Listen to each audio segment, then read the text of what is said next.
Today's episode is titled, Want Diverse Films? Start Uplifting Diverse Filmmakers. Why holding your favorite white filmmakers isn't the solution to Hollywood's racism problem. One of the greatest joys of my life pre-COVID and prayerfully post as well are AMC's Academy Awards screening blocks. Over the span of 2 days, you are able to sit in a dark, quiet theatre and watch every theatrically released film nominated for Best Picture with the comforts of their fancy new recliners and movie theatre popcorn. It was around a year ago that I was walking out of my local AMC after day one of the screenings, Little Women, Ford vs. Ferrari, and Joker, when I realized something that threw me off.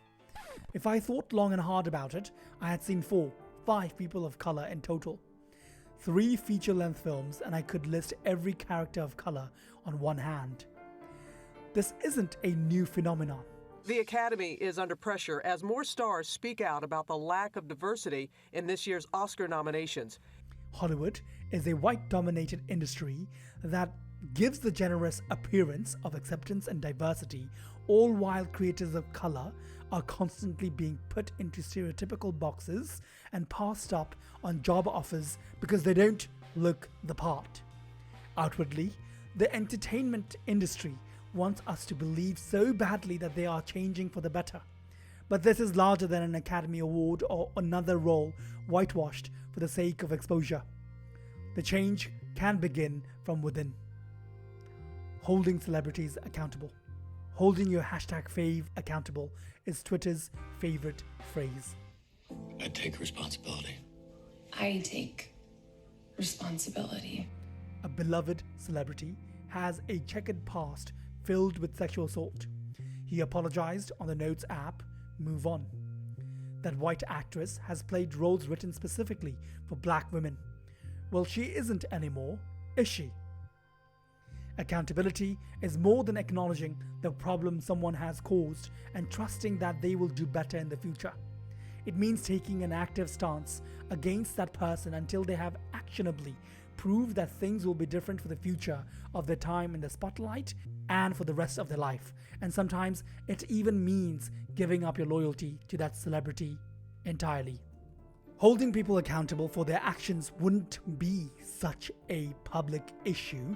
However, if it weren't for the existence of social media and internet presences, for the first time in history, the entire world is only a text, tweet, or post away from one another. And the way fans react to certain situations can be a massive influence on a film or television production. The Bachelor franchise has never been very diverse, and the show's producers are hearing and listening to that criticism and now taking action. So yes, accountability is more important than ever.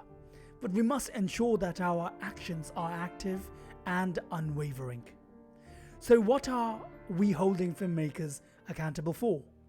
If you have a favorite American, European, or Australian filmmaker, the chances are that they are white. I can't blame you.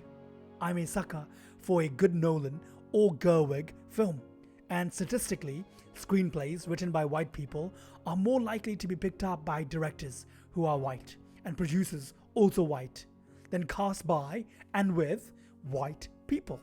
The system is stacked against people of color. Casting directors, producers will come up with whatever excuse they can to not say we're not going to hire a black person. This is why people are calling upon their favorite filmmakers to begin casting and creating their films with a more diverse mindset, with stories that can feel relatable to a new sector of society. It would be incredible to see more characters of color star in the peaceful, organized world of Wes Anderson, or maybe a Quentin Tarantino film with a diverse lead and no negative racial stereotypes. We should be watching more filmmakers of color. While yes, the world in which diverse or colorblind casting doesn't need to be labeled as different or noteworthy is one that would probably produce better, more well-rounded content. However, the problem lies much deeper than who is represented on the big screen. White directors and screenwriters shouldn't start telling minority stories for the variety alone. If the film industry truly wanted humanity in all shapes and colors to shine, we would begin by giving the spotlight to existing filmmakers who have been telling their stories. You can trust a black man to make a sincere, honest film about the experience of growing up black in America, even if he chooses to represent a different time period or a situation that he didn't personally go through.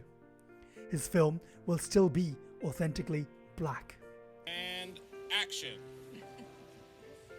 When an Asian woman writes a film criticizing the Asian community for an antiquated belief, we do not have to analyze the story first for racist undertones or biased judgment.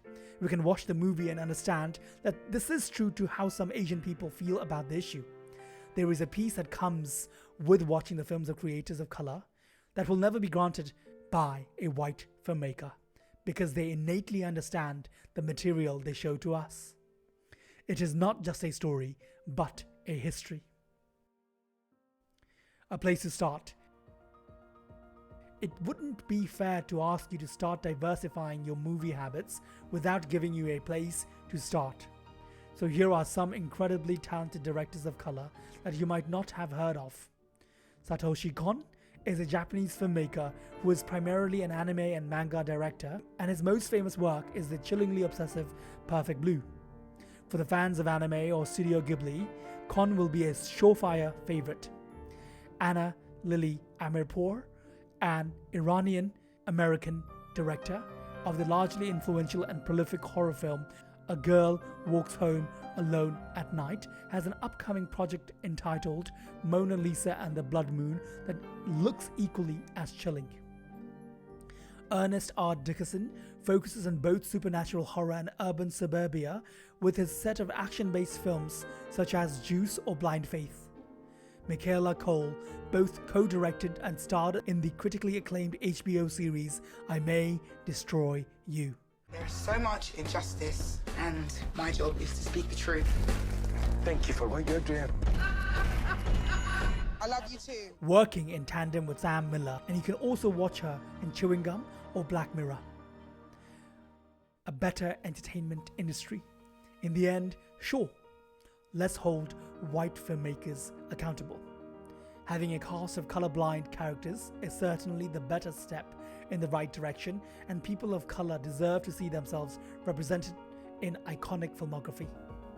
However, we can begin cultivating an entertainment industry who understands the value of authentic, genuine storytelling from creators of color by simply giving those filmmakers the spotlight. The future should look bright for all. Thank you.